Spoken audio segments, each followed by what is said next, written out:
Kevin Swanson is a Colorado pastor and the host of Generations Radio. Now, he's going to appear on a show called TruNews with Rick Wiles, I believe. And he's going to get really angry and all worked up about a certain historical figure that he thinks is an enemy of the United States, but more importantly, an enemy of Christianity. Let's listen.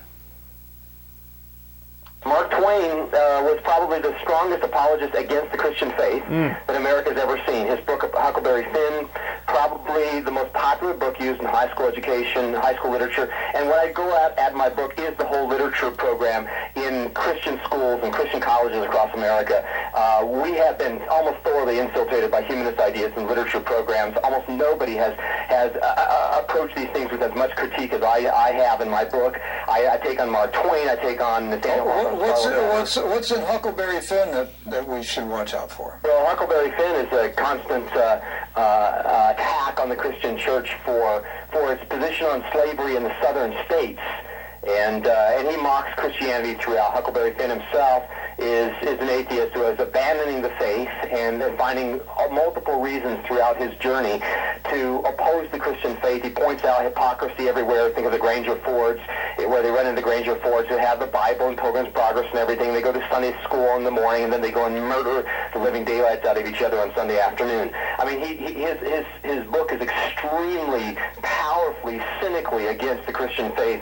And Mark Twain himself, I believe, turned out to be demon-possessed at the end. At the end of his life, within 2 years of dying, he wrote a book penning letters from Satan to the archangels and instructed his daughter not to publish the book ever because it would get him in trouble. It was finally published in the 1960s. It's one of the most acidic, horrific, evil books I think ever written by any human being in the history of mankind.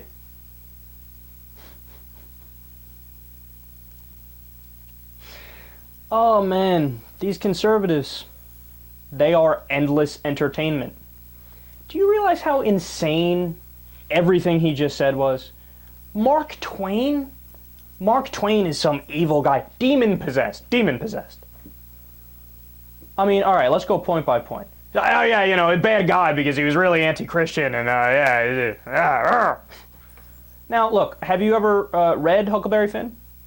Now, in that book, Huckleberry Finn tries to get away from his life, which he doesn't like. He has a alcoholic father who always begs him for money. So he hops on the Mississippi River and goes on down it with another guy who's an escaped slave. I believe his name is Jim, right? And they go have a whole bunch of adventures down the Mississippi. They have to stop certain places, of course, and they get out and they meet other people and all that stuff, right?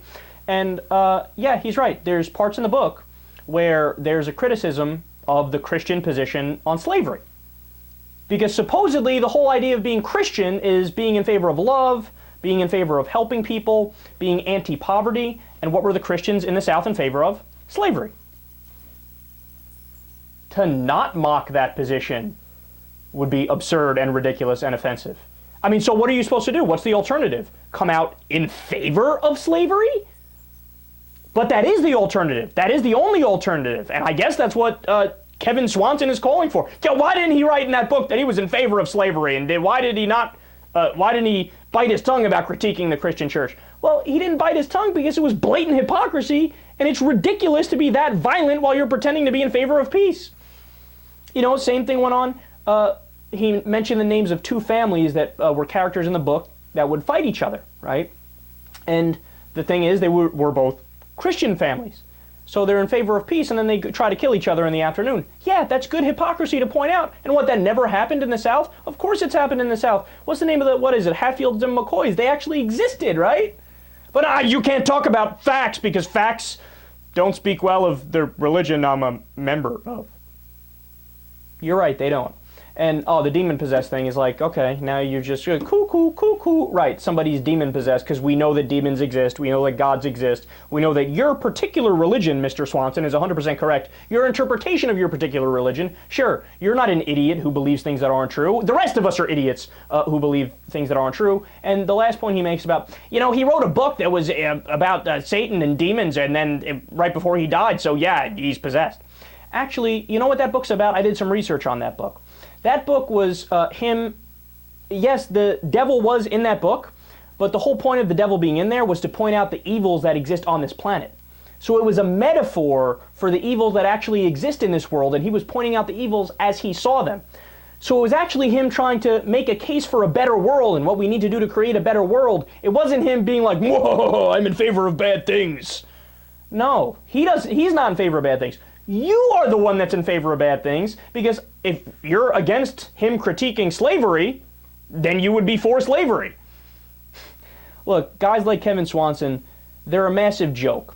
What he actually wants you to do, turn off your rational mind, turn off reason, logic, don't critique anything the Christian church believes in, follow blindly. So in other words, go back to the Dark Ages.